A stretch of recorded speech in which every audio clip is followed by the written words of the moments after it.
자, 비트코인과 함께하는 신나는 롤러코스터 시간. 어제 다시 300불에서 400불 정도를 한꺼번에 시원하게 쏟아냈다가 떡상빔 쏴서 올려주는 척 했다가 많은 사람들을 속이고 다시 한번 떨구고 있는 그런 비트코인의 모습이 보여지고 있습니다. 지금 현재 비트코인 가격은 코인 마켓캡 기준으로는 7,219불. 여기저기서 극단적 공포에 질린 사람들의 비명이 들리는 듯 합니다. 그럼에도 불구하고 암호화폐 시장은 오늘도 돌아갑니다. 오늘 나온 소식들 또 한번 준비를 해봤습니다. 첫 번째는 국내 소식.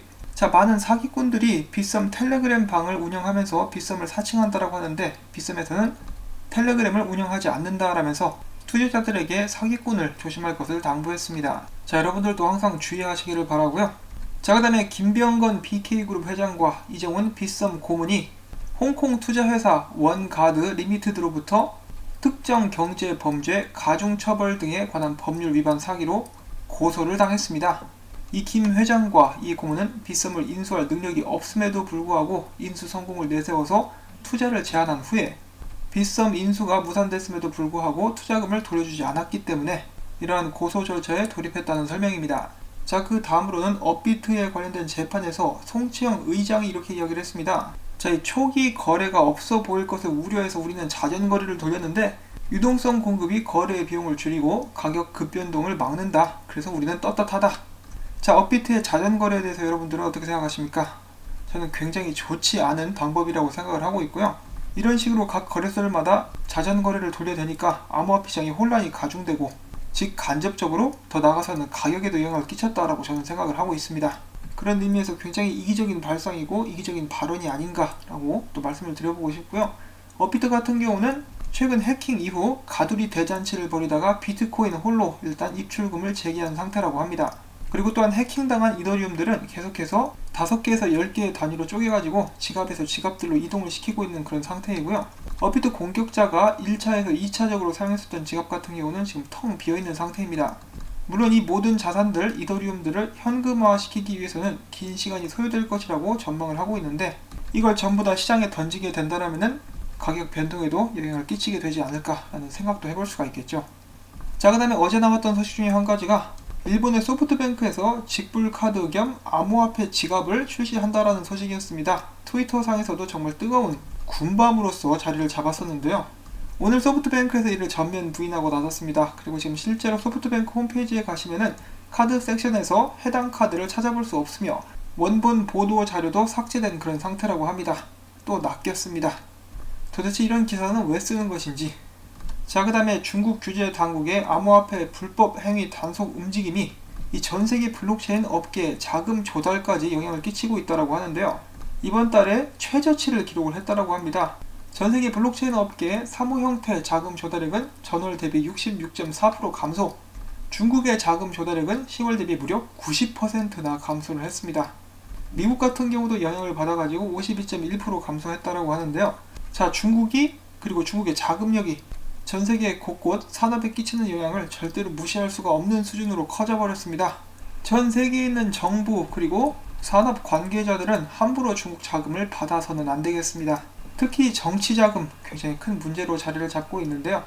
이런 부분들 하루빨리 속히 해결될 수 있으면 좋겠습니다. 너무 깊게 이미 썩어 들어가 버린 것은 아닌가. 자, 아무튼 다시 덴마크 메이저 은행 중에 싹소 은행이라고 있습니다. 이들이 최근에 보고서를 발간을 했는데요. 아시아 인프라 투자은행이 아시아 인출권이라고 불리는 새로운 디지털 자산을 발행할 전망이라는 보도를 내놨습니다. 이를 ADR이라고 부르게 될 텐데요. 블록체인 기반으로서 글로벌 통화 및 금에 연동될 것이라고 합니다. 그런데 달러 가중치는 20% 미만. 달러의 영향력이 점점 약화되고 있는 것을 여기저기서 찾아볼 수가 있겠는데요.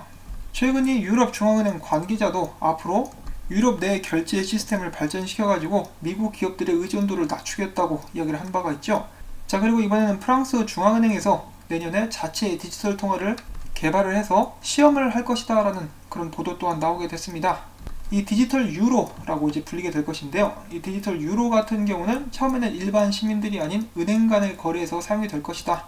또 소매 고객들의 디지털 유로 사용에는 특별한 주의가 필요할 것이다 라는 말도 덧붙였습니다. 자, 이어서 디지털 화폐 발행에 대한 소식이 또 한 가지가 있는데요. 영국령 버진 아일랜드에서는 미국 달러가 연동된 스테이블 코인을 또 발행하겠다라는 소식 나오게 되었습니다.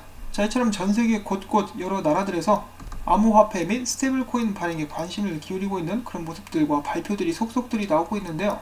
제 채널을 1년 이상 시청하신 분이 계시다면은, 제 방송을 그렇게 오랫동안 봐주신 분이 계시다면은 어떻습니까? 1년 전과 비교를 해봤을 때 이 발전 속도가 엄청나죠? 세상이 적극적으로 변화하고 있다는 것을 알 수가 있겠는데요.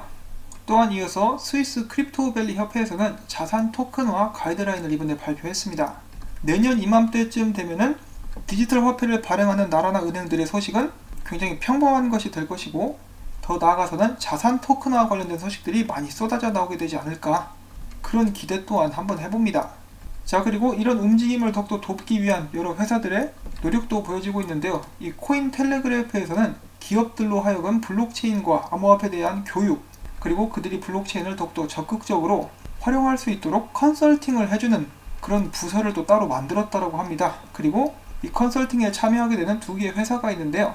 코인텔레그래프와 인솔라, 그리고 비체인, 최근에 이제 화제의 암호화폐죠. 이 둘이 함께 협력하게 될 것이라고 합니다.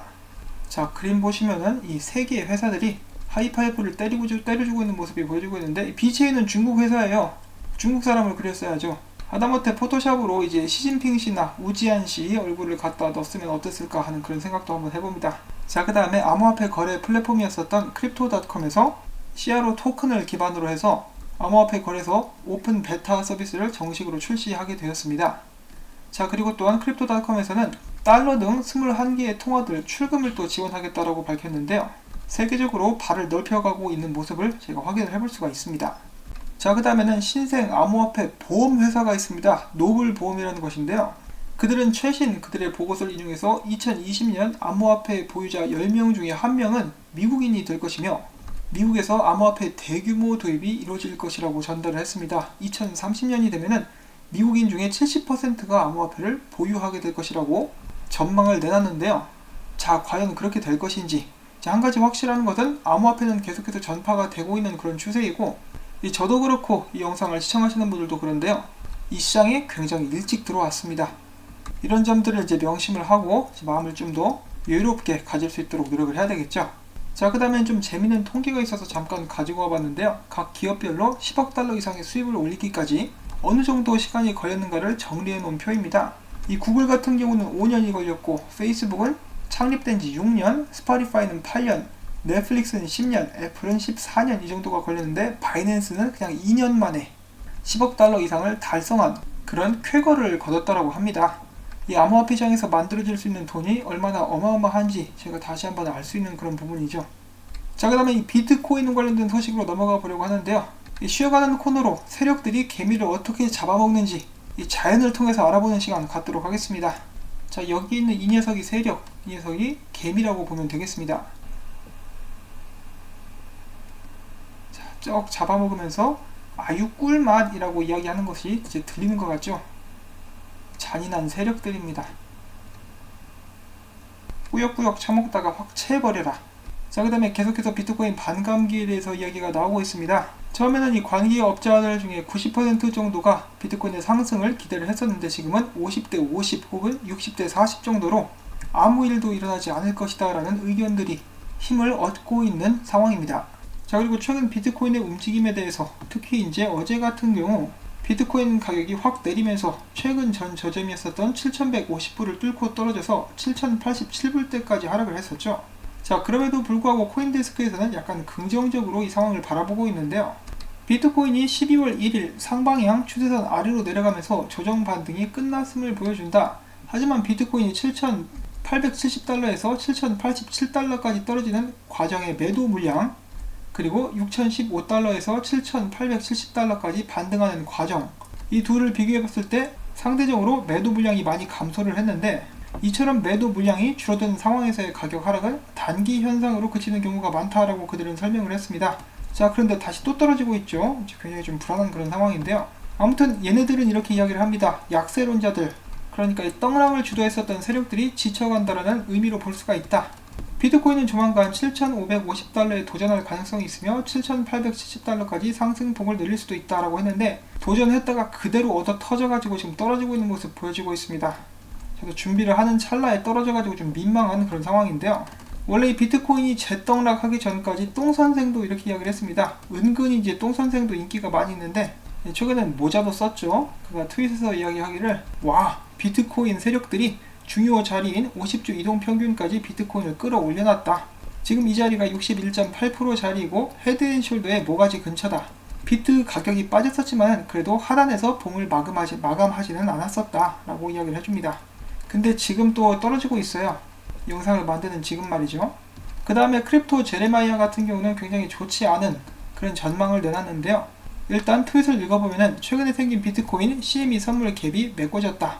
21 이동평균과 55 주간 단순 이동평균을 뚫지 못했다. 그러니까 저항에 맞고 내려왔다. 내가 봤을 때 많은 지표들이 그리고 이동평균들이 부정적인 방향으로 내려가고 있다. 아무래도 6,000달러 중반대를 다시 한번 확인하러 가게 될 것 같다 라는 이야기를 남깁니다. 자, 그리고 조실의정은 또 이렇게 이야기를 해주는데요. 어제 있었던 떡락 후 급상승 같은 경우는 전에도 똑같은 패턴으로 진행이 된 적이 있었다. 왼쪽이 어제 있었던 일, 그리고 오른쪽이 전에 있었던 일인데요. 떨어졌다가 올렸어요. 그런데 올리는 거 그대로 다 빼먹으면서 전 저점을 뚫어버렸었습니다. 그것에 대해서 당부를 하면서 절대로 긴장을 놓지 말고 주의하라라고 이야기를 했는데 지금 그 말대로 쭉 떨구고 있는 그런 상황. 자, 지금 제가 영상을 만들고 있는 이 순간 이런 식으로 진행이 되고 있습니다. 단계적으로 떨구는 것도 아니고 그냥 밑으로 확 들이꽂아버렸죠. 어디서 계속 냄새가 나나 했더니 개미 타는 냄새였습니다. 자, 그리고 제가 영상을 만들다가 다시 한번 확인을 해보니까 조시레이저가 추가 분석을 올렸습니다. 그러면서 그는 이야기를 하죠. 예상했던 대로다. 큰 그림에서 이 하락 추세가 계속될 때 순간적으로 이렇게 상승으로 들어 올리는 데에는 이런 위험이 따른다.